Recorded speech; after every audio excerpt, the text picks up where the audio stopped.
Maka ini bersyukur, saya punya suami yang perhatikan saya, yang siap diomelin.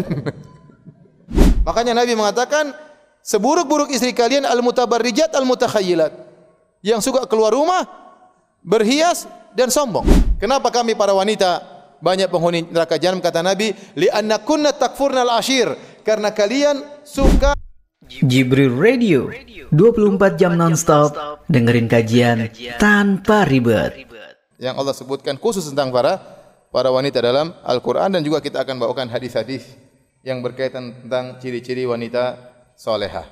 Yang pertama yang Allah sebutkan dalam surat An-Nisa, fas-salihatu qanitatun hafizatun lil ghaibi bima hafizallah. Kata Allah Subhanahu wa taala tentang wanita salihah, kata Allah fas-salihat, wanita-wanita salihah.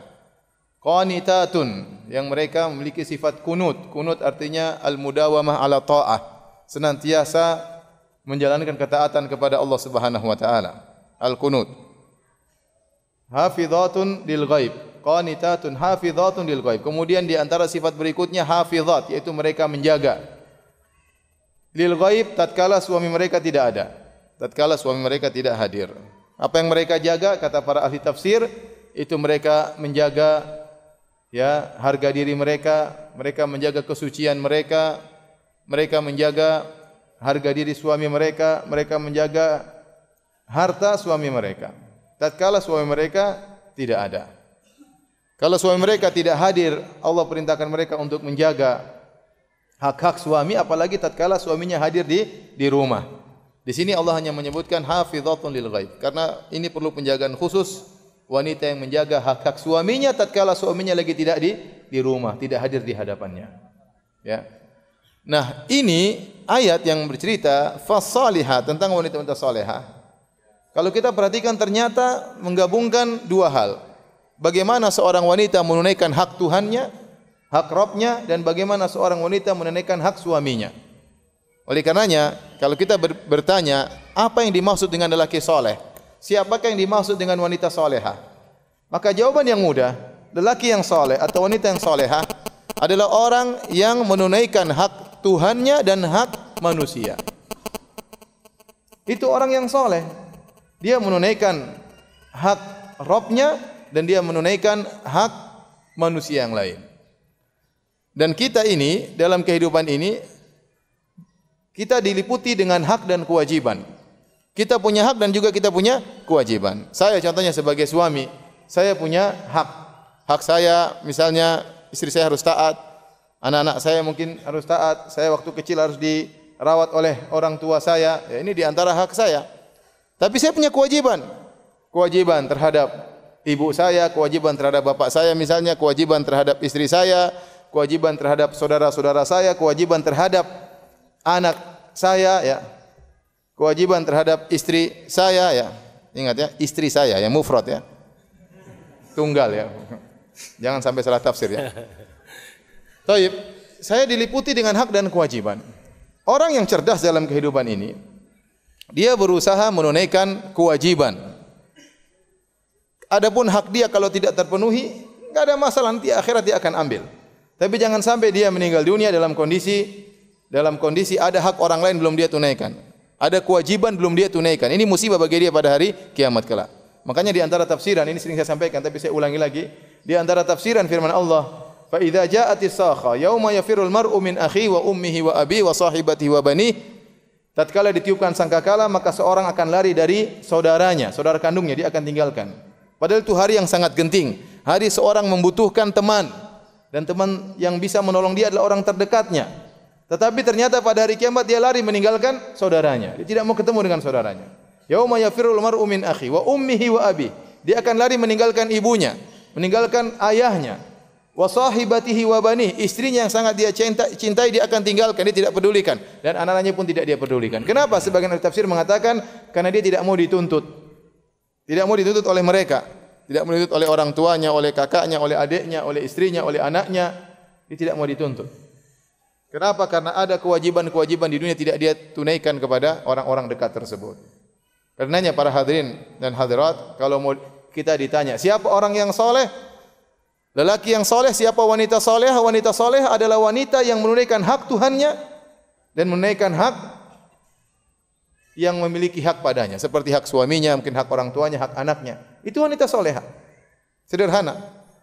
Tinggal bagaimana kita menerapkan kesolehan tersebut, bagi sejauh mana kita menunaikan hak Tuhan kita, Rabb kita, dan hak orang-orang terdekat kita. Makanya dalam ayat ini Allah menggabungkan dua-duanya. Allah mengatakan fas-salihat. Siapa orang soleh? Qanitat, yaitu yang sering taat kepada Allah Subhanahu wa taala, senantiasa taat. Allah berbicara tentang hak Allah. Kemudian Allah sebutkan hak suaminya. Hafizatun lil ghaib, yang menjaga hak suaminya tatkala suaminya lagi tidak ada, lagi tidak di rumah.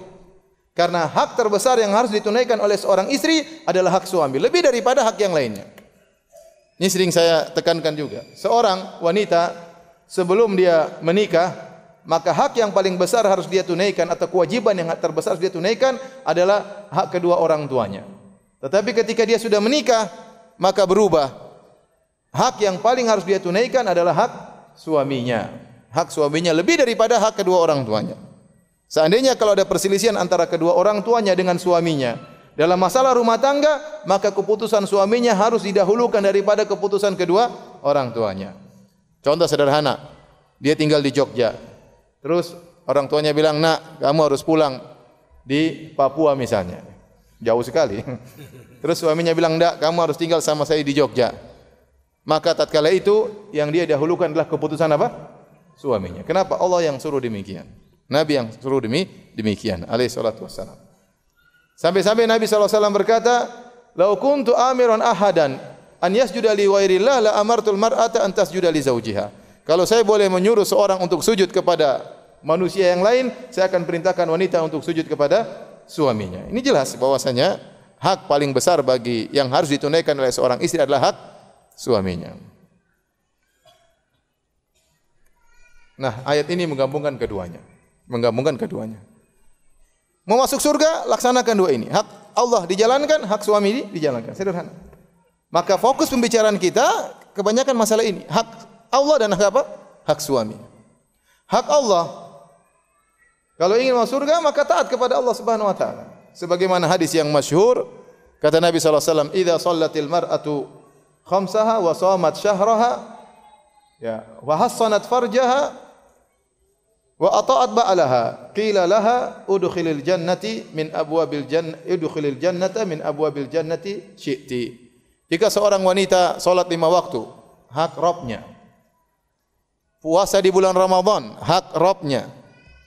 Hasanat farjaha, ini hak Rabb dan hak suami. Wa ata'at ba'laha, dan taat kepada suaminya. Maka dikatakan kepadanya, masuklah engkau ke surga dari pintu mana saja yang kau sukai. Dia penuhi dua hak ini. Maka hendaknya seorang wanita di benaknya selalu, hak Allah sudah saya tunaikan dan hak suami saya sudah saya tunaikan belum? Ini yang paling utama dalam benaknya. Bagaimana saya bisa semampu-mampunya menunaikan hak Allah dan hak suami. Makanya qanitat mudawama ala ta'ah, sibuk ketaatan kepada Allah Subhanahu wa taala. Seorang wanita soleha jelas dia rajin baca Al-Qur'an, kemudian pagi petang zikir pagi petang, ya. Kalau dengarkan kajian, wanita soleha. Waktunya berpuasa dia puasa sunnah, hak Rabbnya dia tunaikan. Waktunya bersedekah dia bersedekah. Kalau malam hari dia sempatkan solat witir, sebelum tidur dia baca zikir sebelum tidur, wanita soleha. Enggak usah kita banyak teori, praktekkan aja yang seperti itu harian. Wanita soleha, bangun subuh, bangun. Sebelum subuh bangun, kemudian solat witir. Kemudian solat sebelum subuh 2 rakaat. Kemudian solat subuh, kemudian zikir, ya.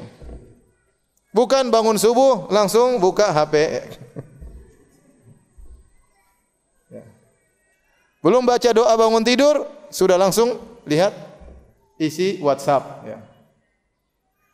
Habis sholat, assalamualaikum, langsung buka WhatsApp. Karena waktu sholat sudah bunyi, ting tang, waduh. Langsung dibuka. Waktu duha, sholat duha. Sisihkan waktu untuk baca Quran, setengah jam, 1 jam setiap hari. Zikir pagi petang, sudah selesai. Tinggal dia pikirkan hak suaminya. Hak Allah tidak minta banyak. Allah bahkan minta kurang daripada itu. Nabi hanya mengatakan idza shalatil mar'atu khamsaha. Kalau dia salat 5 waktu, enggak usah dia salat sunnah juga enggak ada masalah. Salat 5 waktu, udah. Enggak usah salat sunnah, enggak usah qabliyah ba'diyah, enggak usah duha, enggak ada masalah. Yang penting salat 5 waktu dijaga.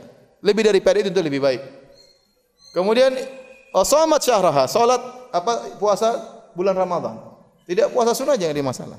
Yang penting jaga kemaluan. Kemudian yang berikutnya taat kepada apa? Suami. Taat kepada suami.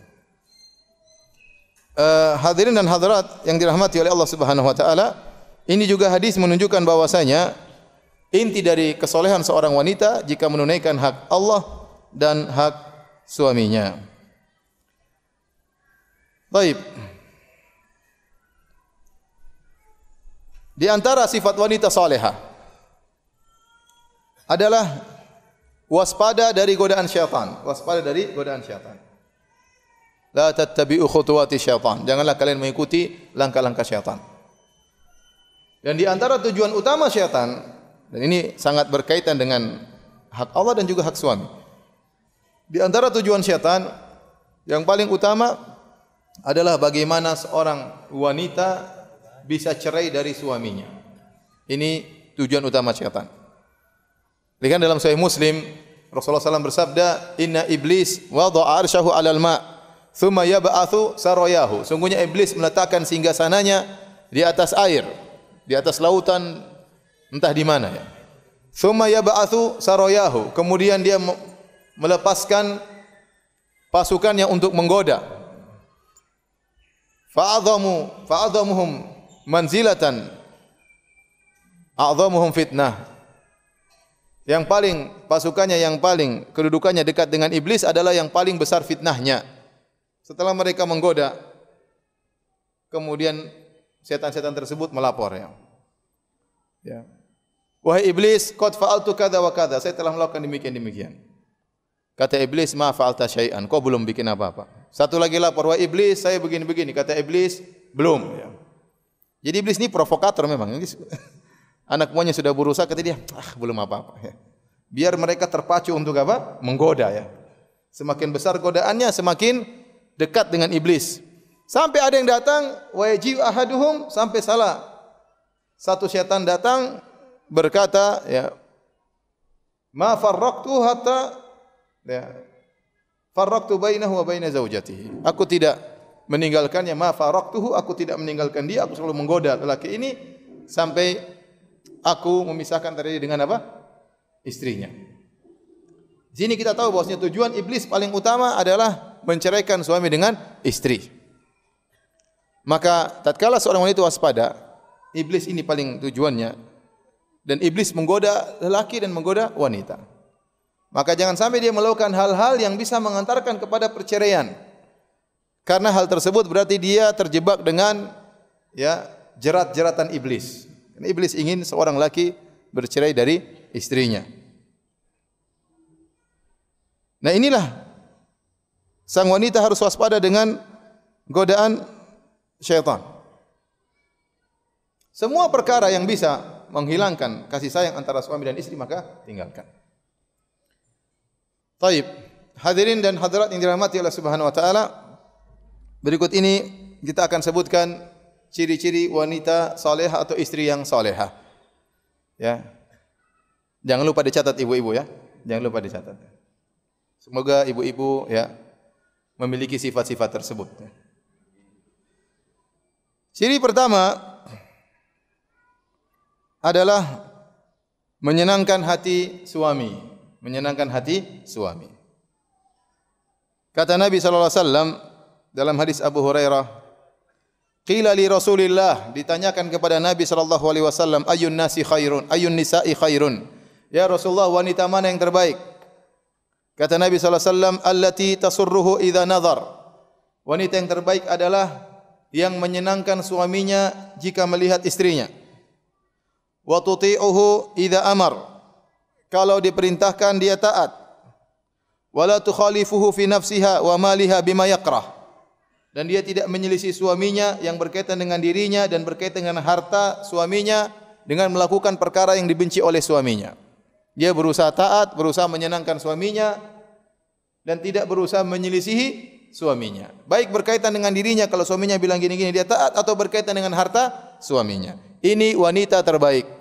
Wanita yang paling salehah memiliki sifat ini.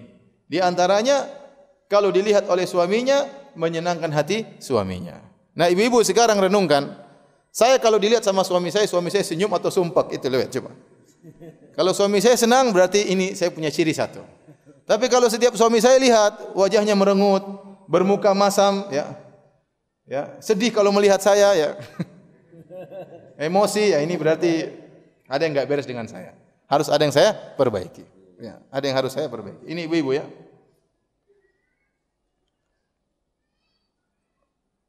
Kemudian agar kita seorang wanita disenangi oleh suaminya, kalau dilihat menyenangkan, tentunya dia harus persiapan dirinya. Dari akhlaknya dia persiapkan, dari penampilannya dia persiapkan. Kalau penampilannya buruk, bagaimana mau enak dipandang? Bagaimana suaminya enak memandangnya? Oleh karenanya di antara sunnah adalah seorang wanita menyiapkan dirinya untuk menyambut suaminya. Dalam satu hadis Nabi SAW bersabda, "Idza qadima ahadukum lailan fala ya'tiyanna ahlahu turuqan." Ini zaman dahulu. Kalau ada seorang suami pulang dari safarnya di malam hari, maka jangan dia ketuk pintu istrinya di malam hari. Jangan. Karena istrinya mungkin lagi tidur. Kenapa? Karena istrinya belum persiapan. Kata Nabi SAW, "Hatta tastahiddal maghibatu wa tamtashita asy-sya'itha." Agar seorang wanita yang belum mencukur bulu kemaluannya bisa mencukur bulu kemaluannya. Dan agar seorang wanita yang rambutnya semerawut bisa menyisir rambutnya. Dan kalau itu suaminya datang malam-malam, dia tidak persiapan. Maka Nabi melarang seorang suami, zaman dahulu kala belum ada sarana komunikasi, kalau pulang dari safar jangan ketuk pintu di malam hari. Terus kalau pulang gimana? Tidur di masjid. Zaman dulu begitu. Tidur tempat orang. Jangan ketuk pintu istrinya, karena istrinya bisa jadi bangun jam 2 malam, belum persiapan, akhirnya dia menyambut suaminya dengan kondisi yang tidak menyenangkan. Ini dalil bahwasanya seorang wanita dianjurkan untuk menyiapkan dirinya. Dan juga dalil bahwasanya seorang suami berusaha agar istrinya bisa menyiapkan dirinya. Sampai Nabi melarang dia untuk datang malam-malam, kenapa? Supaya istrinya punya kesempatan untuk mempersiapkan dirinya. Maka ini khitab, pembicaraan tertuju kepada suami dan istri. Sampai Nabi bicara pada perkara yang sangat detail agar sang wanita yang belum mencukur bulu kemaluannya bisa mencukur bulu kemaluannya. Agar tidak menyambut suaminya dalam kondisi tidak menyenangkan. Oleh karenanya ini dalil seorang wanita hendaknya menyiapkan dirinya. Sekarang alhamdulillah sudah ada sarana komunikasi. Kita pulang malam juga enggak apa-apa, tapi kasih tahu istri, "Sayang, Abi pulang jam 2 malam ya. Tolong persiapan." Ya persiapanlah. Apa yang mesti disiapkan? Pakai tanya lagi. Gimana? Wanita cerdas, jangan bahlul ya. Kalau bilang persiapan, ini jelas persiapan. Tidak apa-apa kalau zaman sekarang pulang di malam hari. Yang penting kasih tahu istri, biar dia persiapan. Sebagian orang ada yang tanya kepada seorang syekh, "Syekh, saya mau pulang dia sekolah di Madinah, pengin pulang ke kampungnya lebih cepat. Saya ingin bikin kejutan sama istri saya." Tidak boleh, jangan bikin kejutan, kasih tahu kamu pulang. Surprise, bikin kejutan, tidak boleh. Kasih tahu istri kamu mau pulang. Sehingga dia persiapan untuk menyambutmu. Nah, bagaimana seorang suami bisa tersenyum melihat istrinya kalau dia pulang dari kantornya, kemudian istrinya dalam kondisi tidak rapi, rambut semerawut, baju bau, bulu ketiak belum dicabut, bulu kemaluan masih berantakan, repot. Sementara suaminya di kantor melihat pemandangan yang indah, melihat bunga-bunga yang bertebaran, yang berbagai macam aromanya dan warnanya. Sampai dia pulang ke rumah, dia lihat bukan bunga, yang dia lihat apa? Yang dia lihat tidak tahu apa. Bau dan tidak menyenangkan. Sungguh aneh di zaman kita sekarang ini, ada seorang wanita yang tidak tahu berhias kecuali kalau mau keluar rumah, baru dia pandai berhias. Tapi kalau di rumah dia tidak berhias untuk apa? Suaminya. Bagaimana kita seorang wanita bisa menjadi wanita terbaik? Sementara Nabi SAW mengatakan, tasurruhu idza nadhara ilaiha, menyenangkan suaminya kalau suaminya memandangnya. Maka ibu yang dirahmati Allah Subhanahu wa taala, jangan lupa kalau suami datang, persiapkan diri menyambut suami dengan semampunya. Dan ini juga peringatan kepada suami untuk memberi kesempatan istri untuk menyiapkan dirinya. Di antaranya apa? Kasih uang untuk pergi ke salon misalnya. Kasih uang untuk pergi ke salon. Ya. Sayang, kamu pergi ke salon sayang. Ya. Nih rambutmu cukur begini-begini ya. Jangan lupa pakai ini ya. Kasih istri. Ingin istri cantik tapi enggak mau keluar biaya. Nanti kalau istrinya sudah bilang, sayang, Abi minta uang buat apa ke salon? Kenapa? Buat mempercantik. Abi sayang sama kamu. Begini aja enggak apa-apa. Kenapa? Dia pelit. Udah kamu udah cantik begini aja. Enggak perlu ya. Yang penting bulu-bulu cukur gitu. Istri perlu mempercantik diri untuk perawatan. Enggak ada masalah, yang penting tidak berlebihan. Yang penting tidak berlebihan. Jadi dua-duanya, istri berusaha, suami juga berusaha. Dari sisi penampilan harus dia perhatikan. Yang sampai ada penampilan dari tubuhnya yang suaminya tidak suka. Lihat Nabi SAW, ya. Kalau pulang pertama kali masuk ke rumah, apa yang dilakukan? Bada habis siwak, dia siwak dulu. Nabi kapan mau siwak? Mau sholat, mau ketemu Allah Subhanahu Wa Taala, siwak. Mau ketemu istri juga apa? Siwak. Berarti Nabi memperhatikan penampilan tubuhnya agar kalau berbicara dengan istrinya enak. Tidak mengeluarkan aroma yang tidak menyenangkan. Maka dalam sebagian riwayat Nabi SAW tatkala ingin menikah lagi, Nabi menyuruh istrinya untuk mengecek wanita tersebut. Di antara wasiat Nabi, syumi awaridhoha, ciumlah bagian sekitar mulutnya. Apakah wanita ini menjaga kebersihan mulutnya atau tidak? Maka seorang wanita jangan sekali-sekali ketemu dengan suaminya dengan badan yang tidak enak, jangan. Dia kalau keluar tidak boleh pakai parfum, tapi kalau dalam rumah silakan pakai parfum sebanyak-banyaknya. Kalau memang ketiaknya bau, siapkan apa namanya? Kates apa? Bukan kates. Tawas. Kates. Tawas itu gosok sekuat-kuatnya biar hilang baunya. Siapkan tawas ya, kalau perlu 3 kali sehari ya. Biar tidak bau. Jangan sampai ada keluar bau tidak enak buat suaminya. Nabi saja memperhatikan mulutnya. Nabi tidak suka wanita yang keluar bau ya dari dirinya. Ya. Ini benar-benar diperhatikan. Dari sisi apa? Penampilan. Baju yang menarik. Ya kalau suami bilang, sayang, saya suka kamu pakai baju warna merah. Ya udah pakai baju warna merah. Kalau suami bilang, sayang, saya suka kamu pakai baju warna hitam. Udah pakai baju warna hitam. Kalau suami bilang, sayang, saya suka kamu enggak pakai baju, ya enggak usah pakai baju. Terserah suaminya. Yang pokoknya menyenangkan hati suaminya dia lakukan. Selama tidak haram lakukan apa yang disenangi oleh suaminya. Saya suka kamu pakai parfum warna ini, udah beli parfum warna itu. Meskipun kita enggak suka, kalau suami suka warna itu, aroma itu pakai aroma tersebut. Karena kita ingin masuk dalam hadis ini.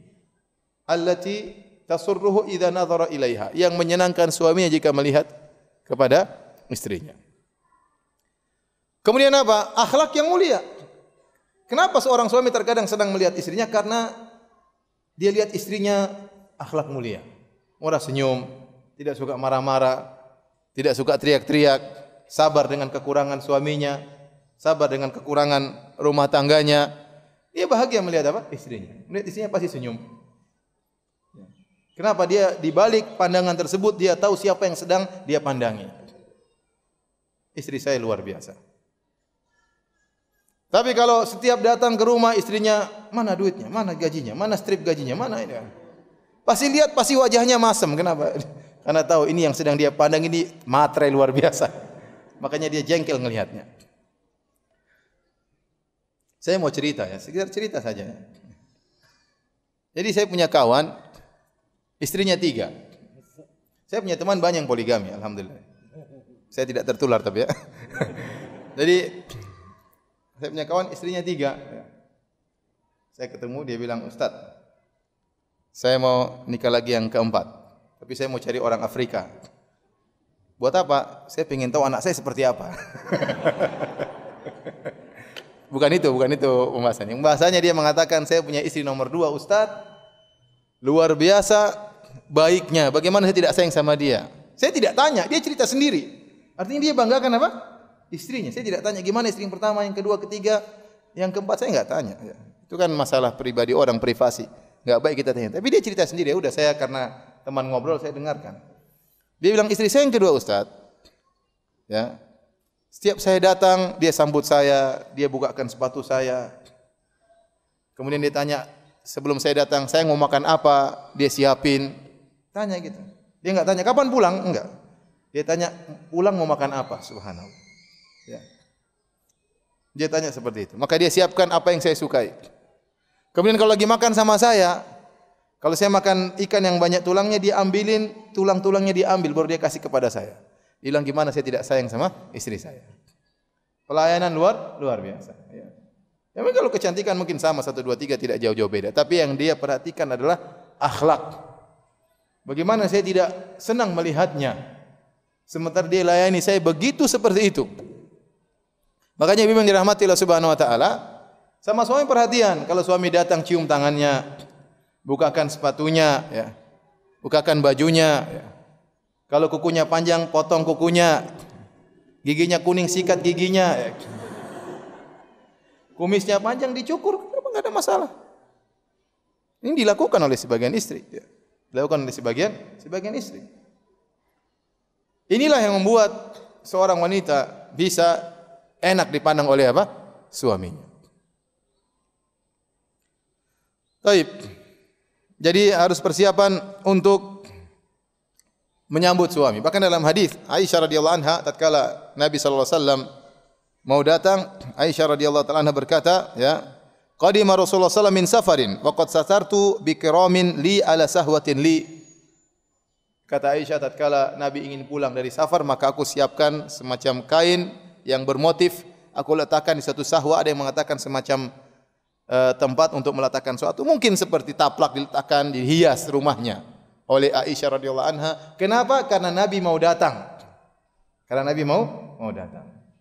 Jadi kalau suami apalagi safar dari jauh, rapi-rapiin rumah, bersih-bersihin, parfumin, ya, apa namanya, taplak meja mungkin diganti, kemudian spray kasur diganti, ya, ya.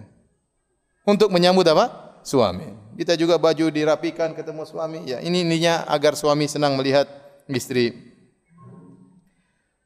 Kemudian di antara sifat-sifat penghuni surga juga yang hendaknya dimiliki oleh seorang wanita, ini sifat yang keberapa ini? Yang keberapa? Yang ketiga. Taib. Kata Nabi SAW, ala ukhbirukum binisaikum fil jannah. Maukah aku kabarkan kepada kalian tentang wanita di surga? Siapa? Maksudnya istri yang akhirnya masuk surga bersama kalian. Karena lafal Nabi binisaikum fil jannah. Maukah aku kabarkan kepada kalian tentang wanita kalian di surga? Artinya istri kalian yang ikut masuk surga bersama kalian. Ini isyarat bahwasanya ada istri yang tidak ikut masuk surga. Suaminya aja yang masuk surga, istrinya enggak. Ya. Dan ada istri yang masuk surga bersama suaminya. Maka Nabi SAW bersabda, kullu wadudin waludin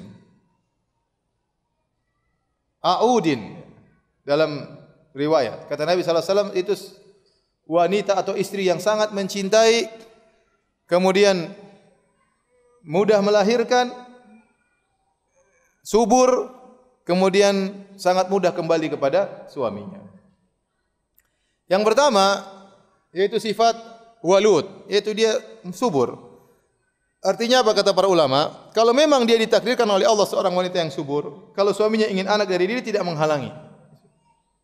Dia bisa bicara dengan suaminya, saya senang punya anak banyak, tapi mungkin kita kasih jarak misalnya 2 tahun sekali karena repot untuk ngurus anak kita. Tidak apa-apa diskusi. Tapi jangan dia bilang saya enggak mau anak kita kecuali cuma 3. Tidak mau saya. 3 ya sudah. Sampai ada yang saya bilang, "Mas, anaknya berapa?" "Cuma 2, Ustaz." "Kenapa?" Istri saya bilang, "Kalau kamu punya anak, kamu yang hamil." Saya capek hamil terus. Oh, ini enggak boleh seperti ini, enggak boleh. Tapi kalau suaminya ingin punya anak banyak, maka dia bersedia. Karena itu walud. Tetapi tidak apa-apa didiskusi, suamiku kita jarangkan 3 tahun sekali misalnya, 2 tahun sekali, tapi jangan mengatakan saya cuma mau 2 saja, saya mau anak laki perempuan saja. Setelah itu enggak mau, itu enggak boleh. Itu bukan sifat istri penghuni surga, bukan. Jadi yang pertama walud. Tapi kalau memang qadarullah dia tidak dimudahkan punya anak, entah mandul misalnya, atau ternyata sudah berusaha anak cuma 2 atau 3, ya itu di luar kemampuan. Enggak ada masalah. Tapi pembicaraan kita tentang seorang wanita yang diberi kesuburan oleh Allah, kemudian suaminya ingin punya anak banyak, dia tidak mau. Dia tidak mau. Dia mengatakan capek ini. Dan saya bilang perjuangan. Memang kalau seorang wanita hamil, letih, capek, itu perjuangan. Tapi selama dia melakukannya karena Allah Subhanahu Wa Taala, maka semua keletihan, semua kesusahan yang dia rasakan berpahala di sisi Allah Subhanahu Wa Taala. Ya, tidak mudah mengandung seorang anak 9 bulan, muntah-muntah dan berat dan macam-macamnya. Ya, tapi semuanya bernilai pahala di sisi Allah kalau dia niatkan karena Allah Subhanahu Wa Taala. Ini pertama walud. Yang kedua wadud, yaitu sangat sayang kepada suaminya. Ya, sangat sayang kepada suaminya. Sangat sayang tadi, dia perhatian sama suaminya. Perhatian sama suaminya. Kalau manggil nama suaminya dengan kehormatan, ya, tidak merendahkan suaminya, dia sayang sama suaminya. Ya. Kalau suaminya sakit maka dia rawat, kalau suaminya kedinginan maka dia selimuti. Ya. Kalau suaminya kepanasan maka dia nyalain AC. Seperti itu. Benar-benar sayang kepada suaminya. Suaminya pergi dia siapkan apa? Dia siapkan semuanya, bajunya, kopernya semuanya, suami enggak usah ngurus. Sampai ada orang kalau ke bandara dia bawa koper, diperiksa apa isinya, saya enggak tahu. Istri saya yang siapin semuanya. Saya enggak tahu. Dia periksa saja sendiri. Kenapa? Karena sudah terbiasa disiapin oleh siapa? Istrinya. Ya, seperti itu. Itu namanya sayang kepada suami. Tidak banyak nuntut kepada suami. Tahu kondisi ekonomi suami dan yang lainnya. Harus suami tahu bahwasanya istrinya penyayang kepada dia. Makanya ibu-ibu, ya, kalau sampai suami membanggakan ibu-ibu di hadapan temannya, berarti ibu-ibu sudah berhasil. Kalau sampai saya bilang, Masya Allah istri saya. Seperti tadi kawan saya. Ya. Masya Allah istri saya. Sayang banget sama saya. Ini berarti insya Allah ini istri soleha. Insya Allah penghuni apa? Surga. Tapi kalau seorang lelaki mengeluhkan istrinya kemana-mana, istri saya Masya Allah, amit-amit, Masya Allah, Masya Allah. Luar biasa istri saya. Wah. Nuntutnya banyak, ininya banyak. Nah, ini repot kalau sudah seperti ini. Berarti suami tidak merasa disayang oleh apa? Istrinya. Berarti istrinya tidak memiliki ciri penghuni surga. Bukan penyayang kepada suaminya. Namanya orang sayang seperti apa? Kita sayang sama anak kita kan perhatian. Perhatian bajunya, perhatian gizinya, perhatian apanya, penampilannya. Kalau jorok kita bersihkan, kalau kotor kita bersihkan. Namanya sayang sama anak, sama istri sayang sama suami. Ya sayang. Gimana sayang? Seperti itulah. Kemudian al-aud, ciri berikutnya. Wanita saleh al-aud yaitu suka kembali kepada suaminya kalau ada masalah. Kata Nabi SAW, "Idza ghadibat", kalau sang wanita marah, au usi'a ilaiha, atau dia dizalimi oleh suaminya. Jadi suaminya yang salah. Jadi kondisi apapun, apakah istrinya salah atau suaminya yang salah, tapi dia ingin menyelesaikan permasalahan dengan cepat, tidak ingin memperpanjang permasalahan. Au ghadiba zawjuha, atau suaminya yang marah. Qalat hadhihi yadi fi yadik. Maka dia pun datang kepada suaminya, dia letakkan tangannya di tangan suaminya. Dia berkata, la aktahilu bi ghamdin hatta tarda. Wahai suamiku, aku tidak bisa tidur dengan tenang sampai kau ridha kepadaku. Ini istri soleha, ciri wanita penghuni surga. Ingin kalau ada masalah, apakah yang salah dia atau yang salah suaminya, dia ingin segera selesaikan permasalahan. Dan dia mengalah. Kalau Nabi SAW berkata tentang dua orang yang bertengkar, kata Nabi SAW, la yahillu li muslimin an yahjura akhahu fawqa thalath. Tidak halal bagi seorang muslim memboikot saudaranya lebih dari 3 hari. Yaltaqiyani, keduanya bertemu, fa yu'ridu hadza wa yu'ridu hadza, yang satu berpaling ke kanan, satu berpaling ke kiri. Nabi tidak suka kalau lebih sudah dari 3 hari. Kemudian kata Nabi SAW, wa khairuhuma alladhi yabda'u bis salam. Yang terbaik di antara keduanya yang pertama kali mengucapkan salam. Nabi tidak mengatakan yang salah yang harus memulai salam, tidak. Nabi tidak berbicara mana yang salah yang benar. Yang Nabi anjurkan siapa yang pertama kali mengalah karena Allah Subhanahu wa taala. Mengalahkan hawa nafsunya, mengalahkan godaan syaitan. Maka dia pertama kali mengucapkan salam meskipun dia di posisi benar, meskipun kawannya di posisi salah. Tapi dia yang pertama kali mengucapkan assalamualaikum. Kenapa? Dia ingin kebahagiaan. Dia kalahkan syaitan, dia kalahkan hawa nafsunya. Nah, saya katakan wanita pun demikian. Nabi yang mengatakan di antara ciri penghuni surga, wanita penghuni surga al-aud, yaitu suka kembali kepada suaminya. Kalau ada masalah, ada problem, apakah dia yang salah atau suaminya yang salah? Maka dia lawan hawa nafsunya, lawan egonya, dia datang kepada suaminya, dia meletakkan tangannya di tangan suaminya, dia berkata, la adzuqu ghamdan hatta tarda. Wahai suamiku, aku tidak bisa tidur sampai kau ridha. Sekarang sebagian wanita zaman now, ya, dia ngambek sama suaminya, dia ngambek sama suaminya, tidak peduli, waktunya tidur. Besok ngambek dilanjutkan. Ajib, menakjubkan wanita zaman sekarang. Dia tidak peduli. Dia tidak mencari keridhaan suami, marah-marah biarin aja katanya. Apa urusan saya dengan suami saya? Ini ke penghuni surga, dia berkata, aku tidak bisa tidur sampai kau ridha wahai suamiku. Mau jadi wanita penghuni surga seperti ini. Sabar, lawan ego. Jangan berpanjang masalah. Sebagian wanita kalau sudah masalah, sebagian istri, saya berhari-hari. Ya akhi, ya ukhti ngapain masalah berkepanjangan, sehari, 2 hari, seminggu, 2 minggu, kemudian masalah dikeluarkan di teman-temannya, cerita sana sini, masalah diangkat ke keluarganya. Ya akhi, ya ukhti, tidak usahlah begitu. Kalau ingin menjadi wanita penghuni surga, harus latihan mengalah karena Allah. Mengalah karena Allah Subhanahu wa taala. Kemudian ciri berikutnya, dalam riwayat yang lain dalam Sunan Baihaqi, Rasulullah SAW bersabda, khairu nisaikum, sebaik-baik istri kalian, al-wadudul walud al-muwatiyah. Al-wadud, walud sudah kita bahas. Al-wadud sangat penyayang, al-walud subur. Kemudian al-muwatiyah, al-muwasiyah. Idza taqaina Allah. Jika dia bertakwa kepada Allah. Apa yang disebut dengan al-muwatiyah? Al-muwatiyah itu taat kepada suaminya. Suaminya bilang begini, dia taat. Suaminya arahkan, dia taat. Selama bukan kemaksiatan. Apakah ustaz kita tidak boleh membangkang? Tidak boleh. Diskusi boleh. Selama suami menyuruh kepada ketaatan, maka harus dijalankan. Diskusi boleh. Bilang, mas, kayaknya kurang cocok begini. Enggak. Kamu bikin aja. Ya sudah. Mas, ini saya kasih tahu enggak mau dengar. Repot gitu. Jangan. Udah. Diskusi boleh, tapi kalau suami sudah bersikeras begini, maka jalankan. Itu namanya al-muwatiyah.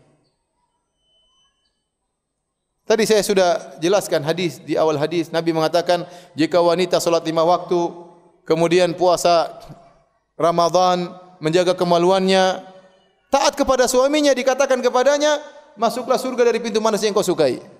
Ini menunjukkan taat kepada suami, pahalanya sangat besar. Sampai dia dipersilakan masuk surga dari pintu mana saja yang dia sukai. Namun memang berat. Karena pahalanya besar, memang ujiannya berat. Ujiannya berat. Tapi kalau seorang berdoa kepada Allah, dia akan mudah menjadi istri yang taat kepada suaminya. Tidak ingin menyelisih suaminya. Maka dikatakan al-muwatiyah, berusaha taat kepada suaminya. Kemudian di antara ciri wanita yang salehah penghuni surga adalah al-muwasiyah. Al-muwasiyah yaitu wanita yang selalu yuwasi, yaitu menyenangkan suaminya. Misalnya suaminya sedih, maka dia hibur. Dan dia bisa mengkondisikan dirinya dengan suaminya. Suaminya lagi sedih, dia juga ikut-ikutan sedih supaya suaminya merasa tentram. Suaminya lagi gembira, maka dia ikut gembira supaya suaminya senang. Itu al-muwasiyah. Bukan suaminya lagi sedih, kamu ngapain sedih-sedih? Dimarahin. Jangan, tambah sedih lagi suaminya. Suaminya lagi gembira, dia sedih. Lagi jalan-jalan suaminya gembira, dia ngambek. Enggak gimana jalan-jalan istri ngambek. Ini bukan al-muwasiyah. Al-muwasiyah itu berusaha mengkondisikan dirinya dengan situasi, dengan kondisi suaminya. Kalau suaminya susah maka dia menghibur suaminya. Ya. Seperti kita sering sebutkan Khadijah radhiyallahu anha waktu Nabi SAW dalam kondisi sulit maka dia tuwasih, maka dia pun menghibur Nabi SAW. Ini istri yang ciri penghuni surga. Ciri yang keberapa? Hah? Ciri keenam. Masih sedikit ya. Baik, kita lanjutkan. Dalam hadis yang sama, Nabi lanjutkan, wa syarru nisaikum, dan seburuk-buruk istri kalian al-mutabarrijat, yaitu istri-istri yang suka keluar berhias di luar. Al-mutakhayyilat, yang dia sombong dan angkuh. Wa hunnal munafiqat, dan mereka adalah wanita-wanita munafik. La yadkhulul jannata minhunna illa mithlu ghurabil a'sam. Tidak ada yang masuk surga dari mereka kecuali seperti gagak yang ada garis-garis putihnya. Artinya jarang. Jarang. Ini sifat yang harus dijauhi oleh seorang wanita. Al-mutabarrijat, al-mutakhayyilat. Suka keluar rumah. Suka keluar rumah. Kita ambil kesimpulan di antara ciri wanita penghuni surga adalah suka menetap di rumah. Allah berfirman, wa qarna fi buyutikunna, wanita salehah suka di rumah. Bahkan semakin dia di bagian dalam dari rumah dia semakin mulia. Makanya Nabi mengatakan, wanita yang salat di ruang tamu lebih baik kalau dia salat di kamarnya, pahalanya berbeda. Wanita salat di kamarnya beda dengan wanita salat di ruang tamunya. Kenapa? Semakin dia tersembunyikan, semakin dia terpingit, semakin mulia di sisi Allah Subhanahu wa taala. Ini dalil bahwasanya wanita dianjurkan untuk menetap di rumahnya. Keberadaan dia di rumah itu berpahala di sisi Allah Subhanahu wa taala. Dia menjalankan perintah Allah, wa qarna fi buyutikunna. Hendaknya kalian menetap di rumah kalian. Jangan dia sangka dia di rumah tidak dapat pahala, dia diam aja di rumah dapat pahala. Dia diam aja di rumah dapat pahala. Apalagi diamnya di rumah diisi dengan yang bermanfaat. Ngurus suami, ngurus anak-anak, baca Quran, mendengarkan pengajian, berkhidmah kepada suami. Ya. Maka tidak sama dengan wanita yang hobinya keluar rumah, mutabarrijat, berhias. Makanya setelah itu Nabi gandengkan dengan al-mutakhayyilat, yaitu wanita yang khuyala, yang sombong. Kenapa? Wanita suka berhias biasanya digandengkan dengan pamer dan sombong. Iya atau tidak? Ya, berhias apa? Untuk pamer sama teman-temannya. Berhias dengan tasnya, gaya dengan jilbabnya, dengan warna yang aneh-aneh, dengan model yang terbaru, dengan penampilan yang luar biasa. Gaya dengan sendalnya, ya. Sendalnya dibuat yang tinggi-tinggi, ya. Karena orang yang suka berhias di luar sering bergandengan dengan angkuh, pamer. Makanya Nabi mengatakan, seburuk-buruk istri kalian al-mutabarrijat al-mutakhayyilat, yang suka keluar rumah, berhias dan sombong. Kenapa dia ingin keluar? Dia ingin pamer barang dia. Dia baru beli tas mungkin berapa puluh juta. Ada yang beli tas 100 juta, ada yang beli tas 1 miliar. Mungkin kalau di Jogja enggak begitu, saya enggak tahu ya. Tapi kalau di Jakarta itu terjadi. Orang beli tas sampai ratusan juta. Saya pernah ditanya, Ustaz, bolehkah saya beli tas harganya 650 juta? Masya Allah. Saya sudah bersedekah Ustaz, saya sudah zakat, sudah saya keluarkan. Saya masih punya uang. Bolehkah saya bersedekah dengan saya beli tas harganya 650 juta? Masya Allah. Itu tas apa itu? Tas 650 juta. Mungkin bisa nyimpan mobil di situ ya. Mahal sekali. Ternyata waktu saya pergi ke sebagian daerah di Eropa, ada orang jual tas 1,5 miliar. Dan orang Indonesia pada ngantri beli, subhanallah. Ya, tas mahal itu buat apa? Buat untuk berhias, untuk pamer kepada kalau pertemuan. Akhirnya ada sebagian ibu-ibu juga pingin begitu, beli yang KW. Beli yang apa? KW. Janganlah. Ya. Wanita hendaknya betah di rumah. Betah di rumah. Kata Nabi SAW, Innal mar'ata auratun, wanita itu aurat. Idza kharajat istasyrafa syaitan. Kalau dia keluar, syaitan mengintai. Istisyraf itu begini. Diintai itu apa? Untuk dijadikan bahan jeratan bagi para lelaki. Dihiasi, diindahkan. Maka jangan dia menjadikan dirinya menjadi sumber fitnah, jerat bagi syaitan untuk menjerat para lelaki. Mereka bisa masuk surga, kata Nabi bisa. Ya. tapi sangat sedikit. Mungkin diampuni, mungkin amal solehnya yang lain. Kata Nabi, mithlul ghurabil a'sam. Hanya seperti gagak yang ada warna putihnya. Jarang, biasanya gagak itu hitam full. Ada sebagian gagak ada warna putihnya di kakinya atau warna putihnya di badannya. Jarang gagak seperti itu. Artinya kalau ada wanita yang hobinya seperti itu, keluar rumah, berhias di luar, angkuh, maka sulit bagi dia untuk masuk surga. Kecuali hanya segelintir kecil yang bisa masuk surga. Maka saya ingatkan kepada para wanita, biasakan diri untuk diam di rumah. Jangan suka keluar rumah. Karena suka keluar rumah bukan ciri penghuni wanita surga.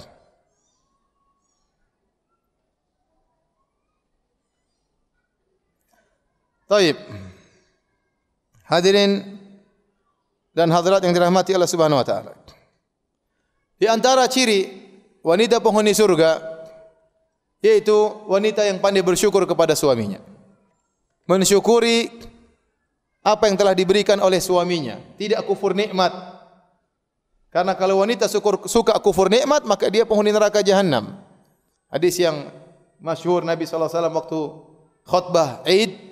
khutbah salatul Id, maka Nabi sallallahu alaihi wasallam maju menuju kepada barisan para wanita, kemudian Nabi berkata, "Ya ma'syaran nisa tasaddaqna, fa innakunna aktsaru hatabi jahannam." Wahai para wanita, bersedekahlah, karena kebanyakan kalian penghuni neraka jahanam. Ada wanita berkata, "Lima ya Rasulullah, kenapa kami para wanita banyak penghuni neraka jahanam?" Kata Nabi, "Li'annakunna takfurnal ashir."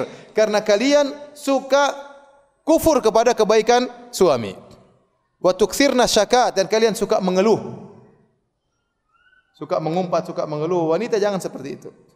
Mensyukuri apa yang suaminya berikan kepada dia. Subhanallah, sampai ada kawan saya sampai di WA sama anak seorang wanita. Wanita tersebut janda. Anaknya pingin ibunya itu punya suami. Maka dia WA kepada teman saya, dia bilang, "Pak, tolong nikahi ibu saya, Pak. Ibu saya hanya ingin ada yang temani dia makan."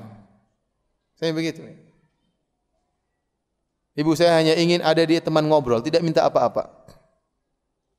Nah, sekarang sebagian wanita terkadang banyak nuntut, dia tidak tahu kulit janda kayak apa ya. Tidak bersyukur. Lihatlah ke bawah bagaimana nasib-nasib para janda yang setengah mati. Yang tidak ada yang menemani mereka, tidak ada teman ngobrolnya. Kalau sedih-sedih sendirian, memikirkan anak yang begitu banyak. Maka ini dia bersyukur, saya punya suami. Punya suami yang perhatikan saya, yang siap diomelin. Bersyukur kepada Allah Subhanahu wa taala. Nah, banyak wanita tidak bersyukur. Jangan sampai menjadi wanita yang pandai bersyukur kalau sudah hilang nikmat tersebut. Dan ini penyebab utama masuk neraka. Karena waktu Nabi ditanya, "Kenapa kami banyak penghuni neraka?" Kata Nabi, "Li'annakunna takfurnal ashir." Karena kalian suka melupakan kebaikan apa? Suami. Lupa kebaikan suami. Suami sudah melakukan banyak kebaikan, tidak dihargai. Suami sudah kerja dari pagi sampai sore, bahkan sampai malam, tidak disambut dengan hangat. Diomelin kadang-kadang. Kenapa telat? Gimana saya mau telat, macet di jalan? Saya juga enggak mau telat. Diomelin. Sebagian saudara-saudara kita di Jakarta kerja, subuh sudah kerja. Pulang jam 8 malam, bayangkan. Begitu salat subuh sudah pakai baju seragam, pingin berangkat kerja. Kalau imamnya assalamualaikum, mungkin assalamualaikum kedua dia sudah di mobil. Saking buru-burunya. Sampai ada sebagian orang sudah pakai baju kerja, imamnya enggak datang-datang, dia salat sendiri. Kenapa? Dia tidak pingin terlambat kerja. Ini sudah capek setengah mati, pulang tidak disambut oleh istrinya. Mana rasa bersyukur? La yashkurullah man la yashkurin nas. Tidak berterima kasih kepada Allah orang yang tidak tahu berterima kasih kepada orang lain. Oleh karenanya, kalau ingin jadi wanita penghuni surga, pandai bersyukur. Suka puji suami, makasih mas. Apa usahanya kita bilang sama suami kita, jazakallah khairan, syukron mas. Apa susahnya? Ya. Enggak susah kan? Kenapa kalau sama kawan kita mudah, terima kasih, syukron, jazakallah khair, jazakillah khairan, masya Allah, doa tak banyak-banyaknya. Sama suami tidak pernah bilang apa? Syukran. Tidak pernah mengatakan terima kasih mas. Semoga Allah membalas kebaikanmu mas ya. Semoga Allah menggantikan keringatmu dengan pahala yang banyak. Tidak ada kata-kata begitu. Oleh karenanya, jika wanita ingin masuk surga, jadilah wanita yang pandai berterima kasih kepada suaminya. Kemudian sifat berikutnya, hormat pada suami. Hormat pada suami. Ini yang keberapa? Sifat yang keberapa ini? Berapa? 8, masih sedikit, rencananya 20.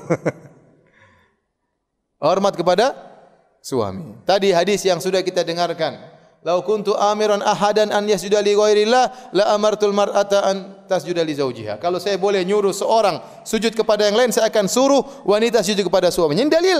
Wanita sujud kepada suaminya kalau boleh, ternyata enggak boleh. Dia harus tunduk, merendah di hadapan suaminya, mengalah di hadapan suaminya, hormat sama suaminya. Bukan suaminya tidak dihargai, suaminya tidak dianggap, omongan suami tidak didengar. Kalau pergi keluar rumah tidak minta izin, cuek. Mau pakai uang terserah dia. Mau dia enggak hormat sama suaminya. Mau terima tamu terserah dia. Siapa ya? Ini rumah saya. Ini rumah suaminya. Suaminya yang bangun. Kemudian dia asal saja. Ya, enggak. Oh, istri hormat sama suami. Mas minta izin, boleh saya keluar mas? Mas ada tamu boleh, bagaimana mas, jam berapa cocoknya? Ya. Seperti itu. Mas ada keluarga mau datang, hormat sama suami. Dan ini adalah ciri penghuni surga. Adapun wanita yang tidak hormat sama suaminya, maka ciri penghuni neraka jahanam. Dulu ada kawan, dia menikah pertama, menikah kedua. Dia mengeluh, Ustaz, istri saya yang pertama, Ustaz, saya ini kayak kucing. Saya juga bingung, maksudnya istrinya bikin dia jadi kayak kucing itu kayak apa gitu. Apa dielus-elus, apa diusir-usir, apa ditendang, enggak tahu ya. Saya enggak tanya lagi, maksudnya gimana? Enggak usah tanya lah. Pokoknya dia mengungkapkan dengan kesedihan. Saya seperti dijadikan kucing oleh apa? Istri saya. Kalau yang istri kedua kayak kelinci. Jadi para hadirin hadirat Allah Subhanahu wa taala, ini wanita hendaknya hormat kepada suami kalau ingin menjadi penghuni surga. Baik, ciri berikutnya yang Allah Subhanahu wa taala sebutkan tentang ciri-ciri wanita salehah di antaranya dalam Al-Qur'an. Kata Allah Subhanahu wa taala, wanita mukminah di antaranya menundukkan pandangan. Wa kullil mu'minati yaghdudna min absarihinna wa yahfazna furujahun. Katakanlah kepada wanita untuk menundukkan pandangan mereka.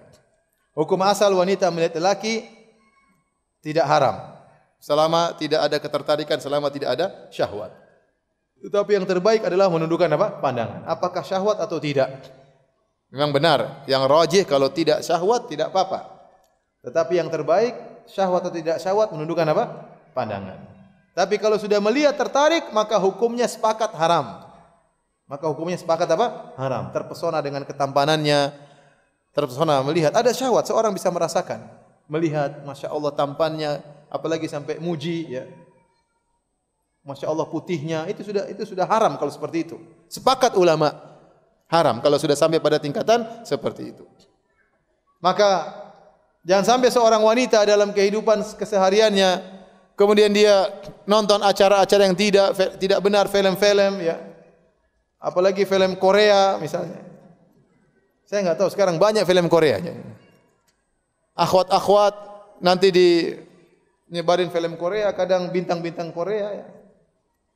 Ini sudah haram jelas. Memandang dengan syahwat, memandang dengan terpesona, itu jelas haram. Hati-hati ibu, jangan habiskan nonton kemudian nonton sinetron, lihat pemain-pemain sinetron yang tampan-tampan.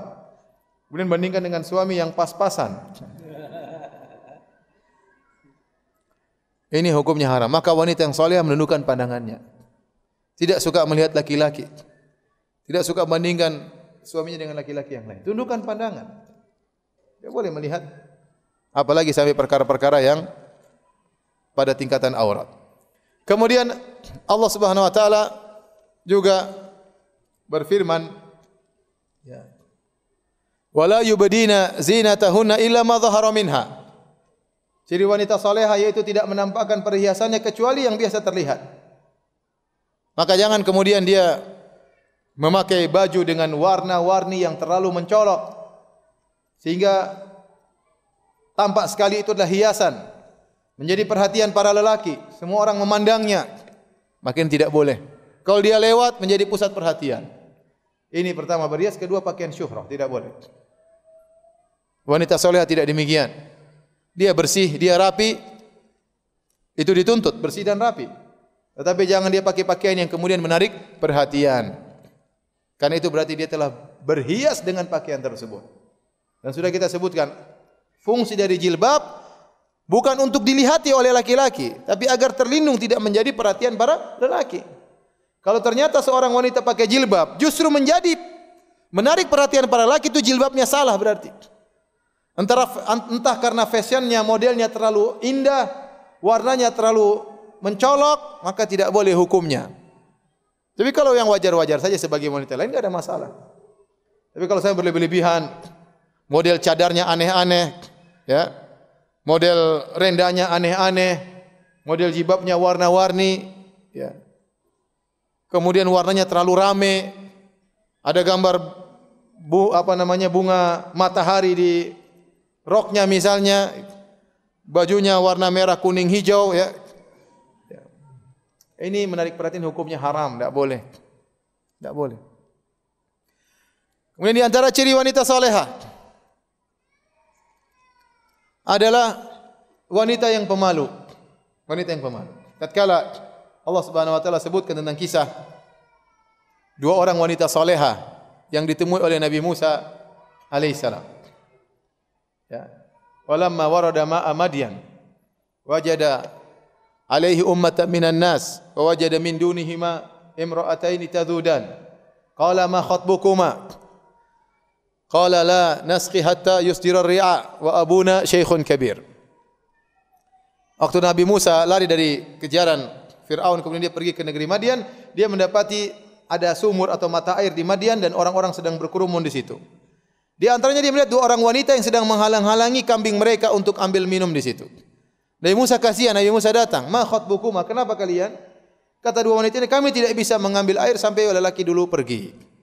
Kata para ulama, wanita ini malu, kemudian dia tidak ikhtilat, tidak campur dengan laki-laki.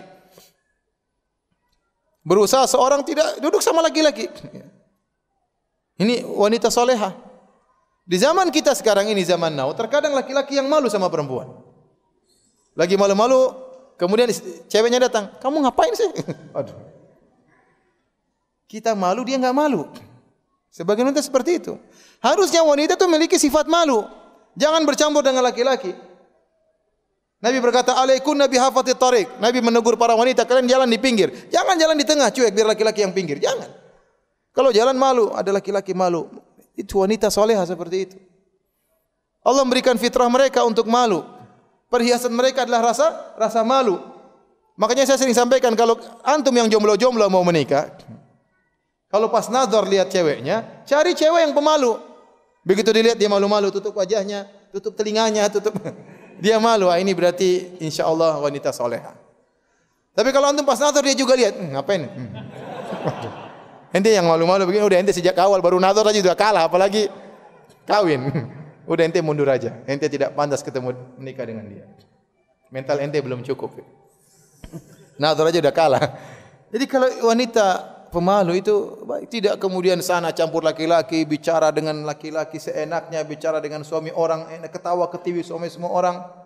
Ini bukan ciri wanita solehah. Lihat dua wanita tersebut menghindar, menjauh dari para lelaki. Musa yang datang, "Ma khatbukun? Ma khatbukum? Ada apa dengan kalian?" Maka mereka pun cerita. Nabi Musa pun bantu. Kemudian setelah itu Nabi Musa bernaung di bawah sebuah pohon, ternyata wanita tersebut datang lagi salah satunya. Aja'atu ihdahuma tamshi ala istihya. Maka datanglah salah seorang dari wanita tersebut manggil Nabi Musa berjalan dengan malu-malu, kata Allah Subhanahu wa taala. Tamshi ala istihya. Berjalan dengan malu-malu, tersipu malu. Dia mengatakan, "Inna abi yad'uka liyajziyaka ajra ma saqaita lana." Wahai Musa, sungguhnya ayah kami mengundangmu untuk datang ke rumah memberi ganjaran atas kebaikanmu. Tapi di sini tamshi ala istihya, jalan dengan penuh rasa malu. Maka saya ingatkan kepada ibu-ibu, didik anak-anak kita untuk punya juga rasa malu. Kalau kelompok laki, malu-malu ada laki-laki. Ajarin sejak awal. Jangan sana ketemu. Duduk sama om-om sana. Jangan. Biarkan dia punya rasa malu. Dan ini ciri wanita soleha, memiliki rasa malu. Jangan biarkan dia terbiasa bercampur dengan laki-laki. Nah, kalau ternyata ibu-ibu ada yang sukanya begitu ngobrol sama laki-laki, cekakaan sama suami orang, ya. Satu grup dengan laki-laki, hendaknya merubah diri sejak sekarang. Itu kebiasaan buruk. Facebook temannya laki-laki, laki-laki add dia setuju, ya. Bahkan dia nge-add sama laki-laki. Instagram temannya laki-laki. Mana rasa malunya? Mana rasa malunya seperti ini? Apakah ini ciri wanita solehah? Bukan. Wanita solehah memiliki rasa malu yang tinggi. Rasa malu itu akan membuat dia menghalangi dia dari bermaksiat kepada Allah Subhanahu wa taala. Kalau seorang terbiasa tidak malu, dia mudah bermaksiat kepada Allah Subhanahu wa taala. Baik. Ciri berikutnya. Wanita yang solehah berbicara dengan tidak melenggak-lenggokkan suaranya. Kata Allah Subhanahu wa taala, "Wala takhda'na bil qaul fayatma alladhi fi qalbihi marad." Jangan kau mendayu-dayukan suaramu, maka akan ada lelaki yang memiliki penyakit hati akan condong kepadamu. Maka ibu-ibu tatkala berbicara, sekarang bukan cuma berbicara, bahkan tatkala menulis, tatkala komentar, misalnya di grup, di situ ada laki-laki, maka biasa-biasa aja yang wajar-wajar. Kalau perlu misalnya ternyata WhatsAppan dengan orang lain yang bukan mahramnya, maka yang wajar-wajar. Karena terkadang sebagaimana suara bisa menggoda, tulisan juga bisa menggoda. Bisa menggoda. Latih diri kita untuk tidak berbicara dengan mendayu-dayu. Karena benar suara itu bisa menggoda. Suara bisa menggoda. Laki-laki itu bisa tergoda dengan suara. Allah yang sebutkan. Fayatma alladhi fi qalbihi marad. Allah mengatakan seorang laki bisa tergoda dengan suara. Ini Allah tidak bicara tentang wajah. Wajah lebih menggoda lagi. Tapi wajah, tubuh, suara saja bisa menggoda, apalagi lebih daripada itu. Maka wanita yang soleha dia menjaga tutur katanya yang wajar-wajar saja. Tidak usah kemudian dia berbicara dengan melenggak-lenggok, mendayu-dayu. Maka ini bukan ciri wanita yang soleha.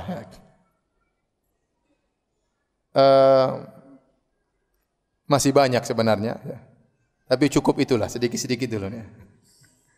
Mudah-mudahan para wanita yang hadir bisa menjadi istri-istri yang solehah, ya, bisa menjadi ibu-ibu yang solehah, dan semoga kita semua dipertemukan dengan keluarga kita, dengan istri kita, dengan anak-anak kita di surga kelak, orang tua kita. Amin ya rabbal alamin. Selanjutnya kalau ada yang bertanya saya persilahkan. Wallahu ta'ala alam bisawab.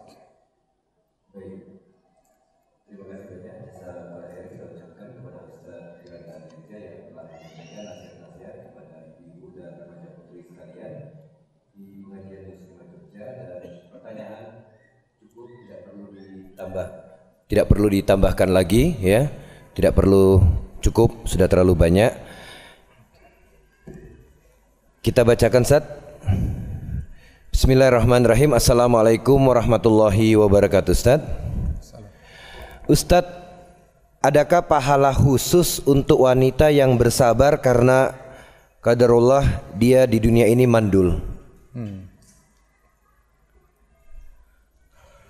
Wallahu a'lam bishawab. Saya tidak tahu ada pahala khusus, tetapi seorang bisa beribadah dengan apa yang Allah takdirkan dengan sabar, husnuzon kepada Allah Subhanahu wa taala, ya.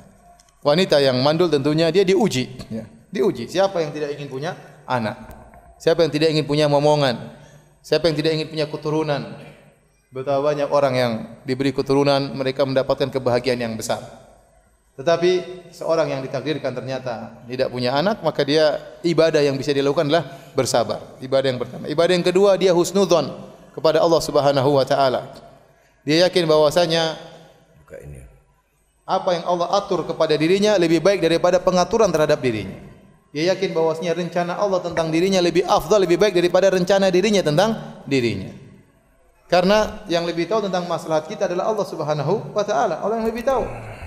Allah mentakdirkan seorang demikian, yakinlah di balik takdir tersebut pasti ada maslahat, pasti ada hikmah yang Allah kehendaki. Makanya Ibnu Qayyim rahimahullah taala pernah menyampaikan kalau seorang belum bisa menerima ini, ingatlah kisah tentang Nabi Khadir dengan Nabi Musa alaihissalam. Fantalaqa hatta idza laqiya gulaman faqatala. Qala aqatalta nafsan zakiyatan bighairi nafsin laqad ji'ta syai'an nukra. Tatkala Musa dan Khadir melewati seorang anak yang masih kecil, tiba-tiba anak tersebut dibunuh oleh Nabi Khadir. Nabi Musa susah terima. Dia mengatakan, "Bagaimana kau bunuh seorang anak yang suci tidak punya salah? Kau bunuh dia." Secara fitrah terkadang susah terima, secara kenyataan susah terima. Tetapi Ibnu Qayyim mengatakan, lihat apa hikmahnya. Maka Nabi Khadir menjelaskan, wa ammal gulamu fakana abawahu mu'minaini fakhashina ayyurkahuma tughyana wa kufra. Ayyurhiqahuma tughyanan wa kufra. Adapun anak itu memiliki dua orang tua yang mukmin, dan aku khawatir anak ini menjerumuskan kedua orang tuanya dalam kekufuran atau dalam kezaliman. Betapa banyak orang karena begitu sayang kepada anaknya terjerumus dalam kezaliman. Betapa banyak orang karena sayang kepada anaknya maka dia pun bermaksiat. Sayang sama anaknya, harusnya anaknya banyak tuntutan, harusnya dia korupsi, akhirnya dia riba, akhirnya macam-macam. Betapa banyak orang begitu sayang sama anaknya menghalangi dia untuk bersedekah, menghalangi dia untuk beribadah. Maka sebagaimana kita bisa tahu cerita tentang anak ini yang dijelaskan oleh Khadir, maka kiaskanlah dengan musibah yang kita alami. Kita dikasih musibah oleh Allah tidak punya anak, maka jangan lupa husnuzan. Husnuzan itu ibadah tersendiri. Ibadah kepada Allah Subhanahu wa taala di samping sabar disertai dengan husnuzan kepada Allah Subhanahu wa taala. Wallahu ta'ala alam bisawab. Baik, terima kasih Ustaz atas jawaban yang telah diberikan. Kita lanjutkan, kita bacakan dari pesan singkat Ustaz dari SMS. Bismillahirrahmanirrahim. Assalamualaikum warahmatullahi wabarakatuh Ustaz. Ustaz, saya mau tanya, apa yang harus dilakukan istri jika suaminya tidak soleh? Seperti suami suka berkata kasar, menafkahi kurang karena kerja tidak pasti, sering menjual harta yang ada, sedangkan anak 8 orang. Wah, istri saya nanti nih 5 ya saya. Sering mengeluh masakan yang kurang enak, sering tidur aja kerjanya. Sudah. Bagaimana? Sudah. Bagaimana harus bersikap? Mohon nasihat dari Ustaz. Sabarlah. Sabar, nasihati, enggak ada nasihat. Kita sabar, kita nasihati dapat pahala. Dia dengar atau enggak dengar dapat apa? Pahala. Ingatkan, Mas, mungkin kita susah begini karena kurang takwa. Mungkin suami kurang takwa, mungkin anti kurang takwa. Ingatkan suami, motivasi dia, jangan lupa salat duha, jangan lupa salat malam. Motivasi ya. Mau apa lagi? Allah takdirkan ya. Udah punya anak 8 ya. Mau apa lagi ya? Sabar. Semoga Allah nanti memberikan ya dari anak-anak tersebut ya kebahagiaan di dunia atau di akhirat. Tapi intinya jangan pernah putus asa untuk terus menasihati apa? Suami ya. Suami kalau kita bicara baik-baik dari hati ke hati, insya Allah dia dengar. Bicara dari hati ke hati dengan menunjukkan penghormatan, dengan menunjukkan kasih sayang, dia akan mendengar. Tapi kalau kita omelin terus, ya dia mungkin tidak mendengar. Wallahu a'lam bishawab. Baik. Sekarang saya mau tanya, ini ada hadiah. Ibu-ibu nggak ada ini ya? Berarti buat bapak-bapak ya? Mic Ustaz. Ada mic, ada ibu ada mic. Tolong di mic dulu. Ibu bapak-bapak aja dulu, bapak-bapak. Bapak-bapak. Bapak-bapak. Coba jelaskan tentang sifat istri solehah, yaitu menundukkan pandangan. Siapa yang bisa jelaskan? Mau jelaskan? Coba ya, silakan jawab. Maksudnya apa?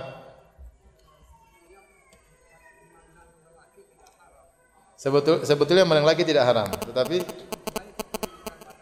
lebih baik menundukkan pandangan. Terus? Syahwat. Kalau sudah tertarik dengan ketampanannya, dengan warna kulitnya yang putih, maka sepakat ulama hukumnya apa? Haram. Masya Allah. Jadi jangan nonton Korea ya. Silakan. Nih. Ada hadiah. Jangan lupa kasih istri ya. Baik. Ya. Ustadz, saya baru saja menikah melalui cara ta'aruf tapi atas kesadaran sendiri. Hari pertama sampai hari ketiga dia baik-baik saja. Tapi di hari keempat dia mulai tidak menikmati kebersamaan. Sudah menikah ya? Sudah. Karena trauma masa lalu yang muncul sehingga untuk sementara belum bisa membersamai suami. Dia di bawah perawatan psikiater dan rutin diruqyah suaminya. Pertanyaannya, apakah ia berdosa karena belum bisa melayani suaminya? Yang diruqyah siapa? Istrinya, Ustaz. Oh. Allah berfirman, fattaqullaha mastata'tum, bertakwalah semampu kalian. Kalau memang orang ada halangan ya, orang ada halangan sakit atau perlu diruqyah atau ke psikiater sehingga tidak bisa memenuhi kewajibannya secara utuh sebagai seorang istri, maka dapat uzur. Dan dia kalau memang dia tidak mampu, dia minta maaf sama suaminya. Saya rasa suaminya mudah-mudahan bisa memahaminya ya. Jadi kalau ditanya apakah dia berdosa, jawabannya tidak, karena dia di luar kemampuannya.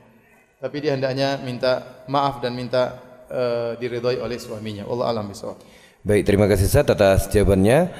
Ustadz, jika suami melarang istri menuntut ilmu atau berangkat pergi kajian, apakah yang harus seorang istri lakukan? Dilihat dulu, kalau memang dilarang karena terlalu sering keluar rumah ya. Pengajian seminggu 7 kali ya, terlalu banyak ya.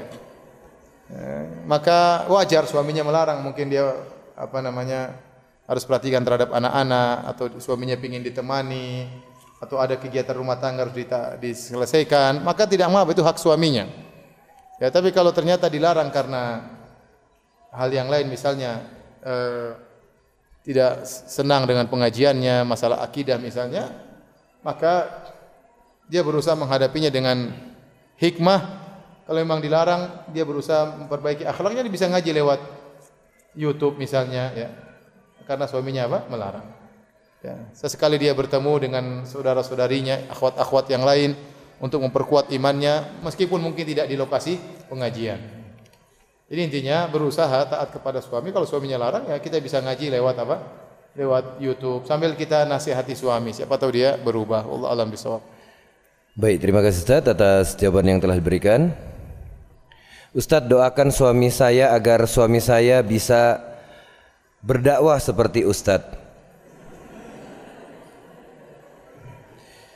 Saya doakan semoga suami anti lebih baik daripada yang anti lihat sekarang ya. Amin ya rabbal alamin. Suami saya lulusan Libya tapi kerja di negara orang kafir. Dan doakan saya juga agar segera mendapatkan anak. Ya, anti doa sendiri, insyaallah kita juga doakan ya. Yang kedua jangan dibaca. Ya. Bismillahirrahmanirrahim. Assalamualaikum warahmatullahi wabarakatuh, Ustaz. Waalaikumsalam. Bagaimana menghadapi suami yang suka menyimpan rahasia?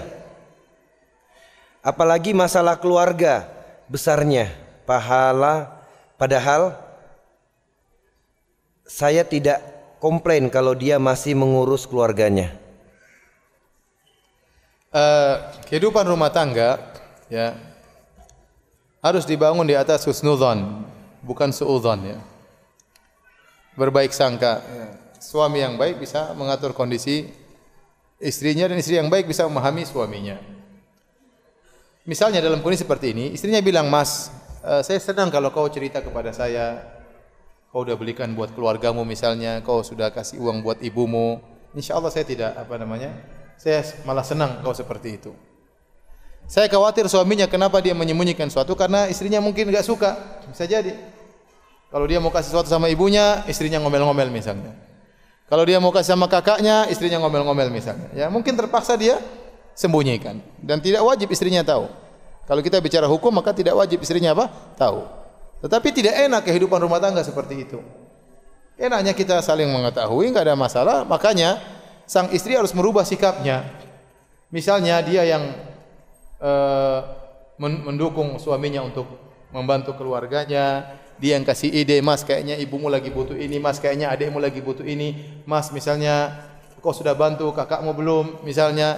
Nah, itu yang kalau seperti itu kan ngapain suaminya untuk apa? Menutup diri, merahasiakan. Maka dua-duanya harus saling saling perbaiki.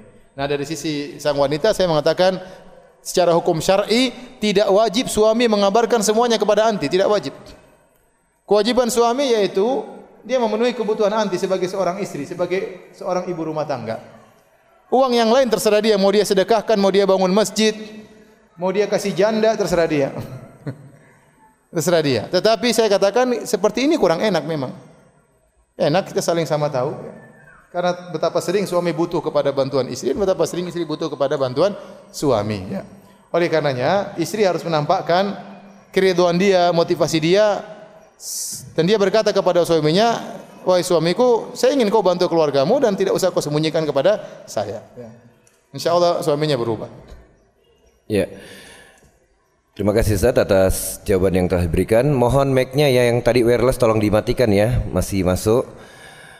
Bismillahirrahmanirrahim. Assalamualaikum warahmatullahi wabarakatuh Ustaz. Ustaz, saya wanita sudah berumur sekarang 60 tahun. Apakah saya harus berbuat apa yang dikatakan Ustadz tadi, yakni berdandan, mempersiapkan diri? Mohon nasihat. Kalau suaminya masih hidup iya. Kalau suaminya masih hidup dia berdandan nyambut apa? Suaminya. Ya, suaminya misalnya umur 70, maka dia sambut suaminya semampunya ya, semampunya ya. Bukan berarti berdandan seperti wanita-wanita yang muda ya, tapi ya artinya apa yang disukai suaminya dia kerjakan. Apa yang disukai oleh suaminya dia kerjakan. Saya pernah menghadapi kasus suami istri.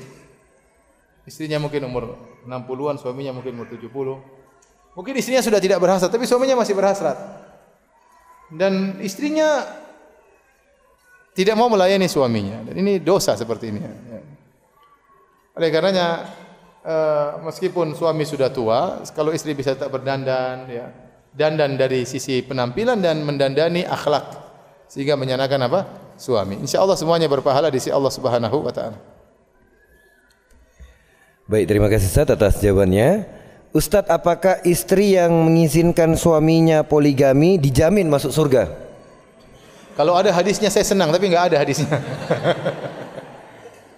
Intinya ya, istri yang mengizinkan suaminya menikah lagi pasti menyenangkan apa? Suaminya. Itu sudah pasti. Ya. Kemudian dia pasti dapat pahala besar karena dia bersabar. Dia membagi apa? Harinya kepada wanita yang lain. Apalagi dia tambah niatnya untuk menyenangkan wanita yang lain. Karena wanita yang lain juga butuh diperhatikan misalnya. Kalau kita bicara pahala, pahalanya besar ya. Pahalanya besar. Tapi apakah ada jaminan kemudian dia pasti masuk surga? Ya, saya bilang tidak ada hadis secara khusus. Tetapi wanita yang seperti ini tentu pahalanya apa? Pahalanya besar. Allah alam bisawab. Baik, terima kasih Ustaz atas jawabannya. Kita bacakan kembali Ustaz dari pesan singkat WhatsApp. Bagaimana jika suami menghendaki hanya punya anak satu karena takut pertanggungjawaban di akhirat kelak? Padahal saya menghendaki punya anak banyak. Kata para ulama, masalah anak itu hak mustarakah. Jadi hukuk mustarakah antara suami dan istri. Ya, antara suami dan istri. Istri juga berhak ingin punya anak apa? Banyak. Ya diaturlah, jangan satu lah ya. Dicari jalan tengah, 5 lah. Enggak 10, enggak 25 lah ya. Satu, kalau tiba-tiba nanti ada meninggal dunia kan enggak enak enggak punya anak ya. Coba bicara sama suami ya. Jangan takut ya. Allah sudah banyak orang teman-teman kita punya anak banyak juga anak-anaknya berhasil. Selama angkanya masih wajar 5, 4. Wah, satu repot ya kalau sakit. Nanti kita juga berlebih-lebihan terlalu sayang sama dia. Akhirnya kita tidak mendidik dia. Sedikit-sedikit gelisah. Nah, karena cuma satu anak semata wayang ya. Mudaratnya juga ada, Coba diskusi sama suami dan suami tidak boleh mematok hanya anak satu, enggak boleh. Ya. Karena hak misalnya mohon maaf misalnya dalam berhubungan kalau istri meminta suaminya tidak mencabut sebelum ejakulasi tidak boleh suaminya mencabut. Dia juga punya hak untuk mendapatkan kelezatan misalnya ya. Maka di antaranya dia juga punya hak untuk mendapat apa? Anak. Maka tolong diskusikan ya. 1 atau 2? 1, 2, 1, 2. 4 ya, 5. Sudah terakhir. Terakhir ya.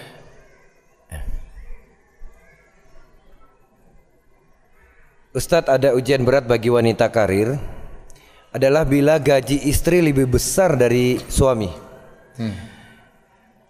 Bagaimana memanage hati agar tetap ikhlas dan kelak bisa masuk surga? Siapa yang bertanya lagi, itu perempuan? Iya, akhwat Ustadz. Akhwat ya. Iya.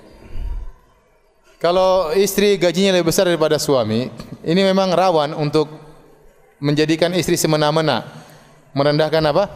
Suami. Rawan memang, karena dia merasa bahkan berjasa kepada keluarga, bukan suaminya yang berjasa. Maka wanita yang solehah, dia tunduk kepada suaminya karena Allah Subhanahu wa taala. Maka dia lawan, dia hormat suaminya karena Allah Subhanahu wa taala. Jika dia lakukan karena Allah Subhanahu wa taala, dia bisa taat sama suaminya insyaallah. Dia bisa tunduk. Selama yang menggerakkan perbuatan dia karena Allah Subhanahu wa taala. Baik, mungkin ini saja yang bisa sampaikan. Kurang lebihnya saya mohon maaf. Wabillahi taufiq wal hidayah. Assalamualaikum warahmatullahi wabarakatuh. Waalaikumsalam warahmatullahi wabarakatuh. Jazakallah khair kita ucapkan kepada Ustadz Dr. Firanda Andirja. Jibril Radio 24 jam nonstop, dengerin kajian tanpa ribet.